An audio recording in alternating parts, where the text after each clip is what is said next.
You should wrap your truck or your vehicle if you haven't done so already. And I'm going to tell you why. So the reason that you want to wrap your vehicle is very, very simple. It's free advertising. It's basically a billboard on wheels. And whenever you go to somebody's house, automatically the neighbors are not going to be speculating, hey, what's Becky getting done over there? They're going to be like, oh my God, look, the Bathtub Guys are there. The ABC whatever company is there. They're going to know exactly who you are, what you do, if you wrap it correctly. Hopefully you got something eye-catching, a nice graphic or something on the vehicle that's going to, get their attention.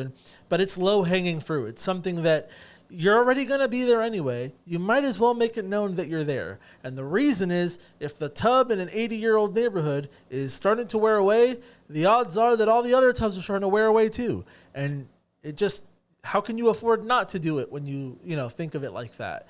So you should wrap your vehicle. At the very least, get some sort of signage on it.